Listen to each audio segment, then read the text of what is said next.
اعوذ باللہ من الشیطان الرجیم بسم اللہ الرحمن الرحیم السلام علیکم ورحمۃ اللہ وبرکاتہ۔ عزیز طلباء و طالبات، امید ہے آپ لوگ خیر و عافیت سے ہوں گے۔ اللہ پاک آپ کو اور آپ کے اہل خانہ کو اپنے حفظ و امان میں رکھے اور تمام اہل اسلام کو ہر قسم کی آفات و بلیات سے محفوظ فرمائے۔ آج کے لیکچر میں ہم لوگ بیٹے جوش ملی آبادی کی تحریر کردہ نظم کسان کے چوتھے اور پانچویں شعر کی تشریح کریں گے اور اسی طرح تفہیم عبارات میں سے عبارت نمبر 3 کو حل کریں گے۔ تو آئیے پہلے نظم کے اشعار کی طرف چلتے ہیں، اس کے بعد تفہیم عبارت کو دیکھیں گے۔ جی تو بچوں، نظم کسان کے اندر جوش میلی آبادی کیا کہتے ہیں وہ دیکھیے۔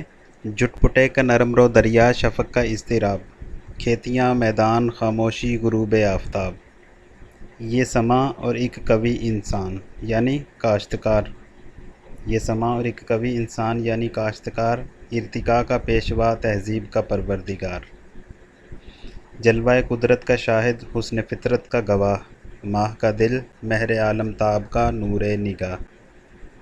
3 اشعار بیٹے ہم لوگ کر چکے ہیں پچھلے لیکچرز کے اندر۔ چوتھے شعر کی ہم لوگوں نے تشریح کرنا ہے۔ تو چوتھا شعر ہے، لہر کھاتا ہے رگ خاشاک میں جس کا لہو، جس کے دل کی آنچ بن جاتی ہے سیل رنگ و بو۔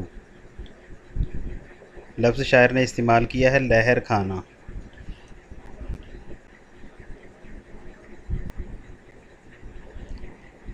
لہر کھانا کا بیٹے لفظی معنی ہے دوڑنا یا چلنا، ٹھیک ہے جی۔ تو شاعر کہتے ہیں لہر کھاتا ہے رگ خاشاک میں جس کا لہو، دوڑنا یا چلنا مراد، اس سے کسان کی محنت اور مشقت مراد ہے۔ تو کہا جا رہا ہے جی لہر کھاتا ہے رگ خاشاک میں۔ رگ بیٹے کہا جاتا ہے نس کو، نبض کو، ٹھیک ہے جی۔ رگ کا لفظی معنی کیا ہے؟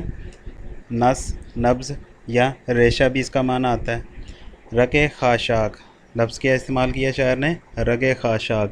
رگ خاشاک بیٹے کہا جاتا ہے گھاس پھوس کے ریشے کو، ٹھیک ہے جی۔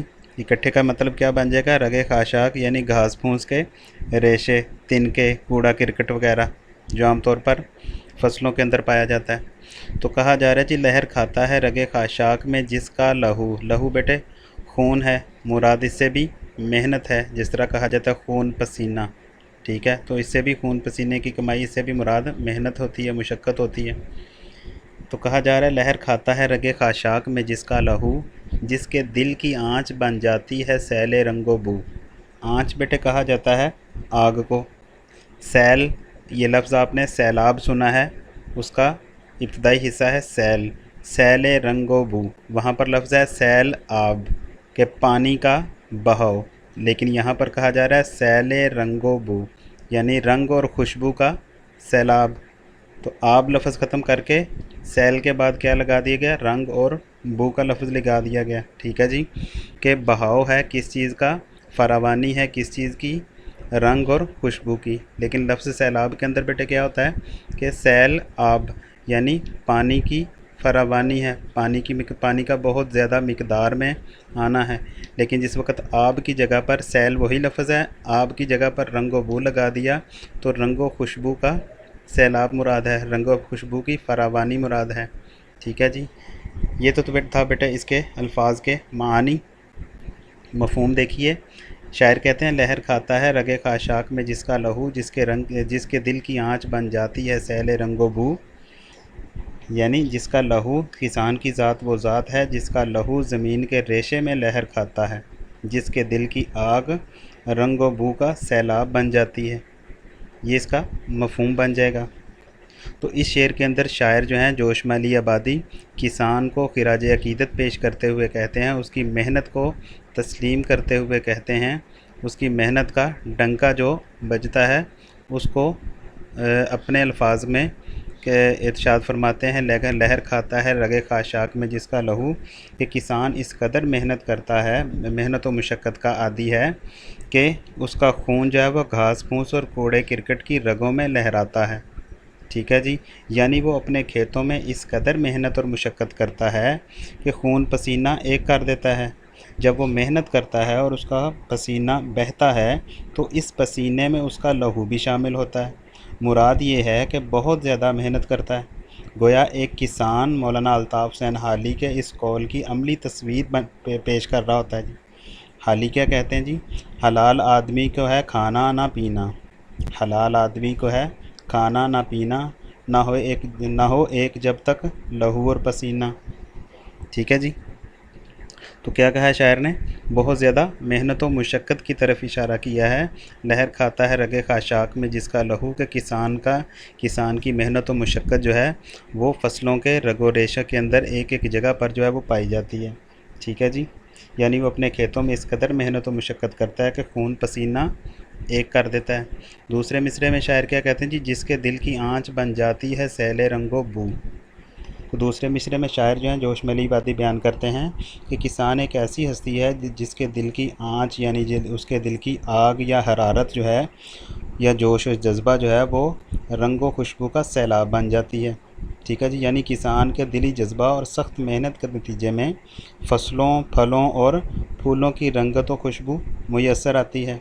फसलें किसान ही की मेहनत से लहलहाती हैं, फूल उसकी निगरानी और देखभाल से खिलते हैं और फल उसकी मुशक्क़त से पकते हैं।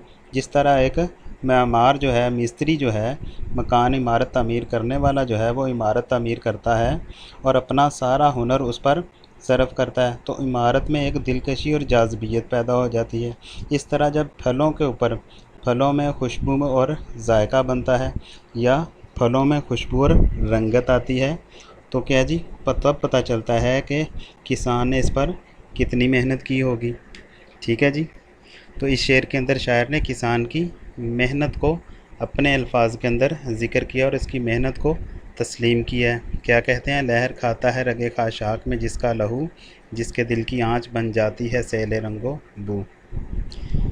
ये था बेटे नज़म का चौथा शेर। आइए अब नज़म के पाँचवें शेर की तरफ पर चलते हैं। पाँचवें शेर है, दौड़ती है रात को जिसकी नज़र अफलाक पर, दिन को जिसकी उंगलियां रहती हैं नब्ज़े खाक पर।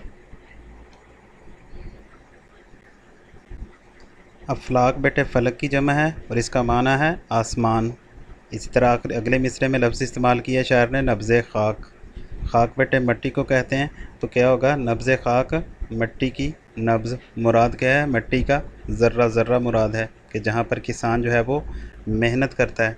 तो शायर क्या कहते हैं? दौड़ती है रात को जिसकी नज़र अफलाक पर, दिन को जिसकी उंगलियां रहती हैं नब्ज़े खाक पर। तो इसका मफ़हूम बेटे क्या बनेगा कि किसान, मफ़हूम इसका बनेगा किसान वो है जिसकी नज़र रात को आसमान पर दौड़ती है और दिन को उसकी उंगलियां खाक की नब्ज़ पर होती हैं।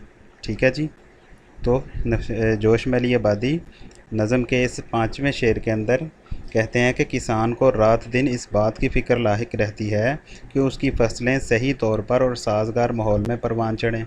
वो लगातार मौसम और आबो हवा की तब्दीलियों पर नज़र रखता है। शायर ने कहा, दौड़ती है रात को जिसकी नज़र अफलाक पर, कि जिस वक़्त रात होती है तब भी उसकी नज़र जो है वो आसमान की तरफ होती है। अब आसमान की तरफ नज़र होने से बेटे दो चीज़ें मुराद ली जा सकती हैं। एक तो ये है कि वो मौसम की तब्दीलियों पर उसकी गहरी नज़र होती है। ठीक है जी। कि किस मौसम में फ़सल को बारिश चाहिए और किस मौसम में फ़सल को बारिश नहीं चाहिए, तो उस एतबार से वो अल्लाह ताला से दुआगो होता है। ठीक है जी। और दूसरे नंबर पे आसमान पर नज़र होने से मुराद अल्लाह ताला की तरफ नज़र करना है। ठीक है जी। कि अल्लाह ताला से दुआ करता है कि दिन के वक्त तो वो मेहनत करता है फसलों के अंदर और रात के वक्त वो अल्लाह ताला से दुआगो होता है। तो दोनों चीज़ों को आप लोग ज़िक्र कर सकते हैं। क्या है जी? कि किसान जो है, किसान को रात दिन इस बात की फ़िक्र लाहिक रहती है कि उसकी फसलें जो हैं वो सही तौर पर और अच्छे माहौल में परवान चढ़ें। वो लगातार इसलिए रात के वक्त भी और दिन के वक्त भी, खुसूसन शायर ने यहाँ पर रात का तज़किरा किया है, वो मौसम और आबो हवा की तब्दीलियों पर नज़र रखता है, आसमान पर नज़र रखता है। तो रात के वक्त उसकी निगाहें आसमान की तरफ लगी रहती हैं कि कहीं बारिश, आंधी या तूफ़ान का इम्कान तो नहीं।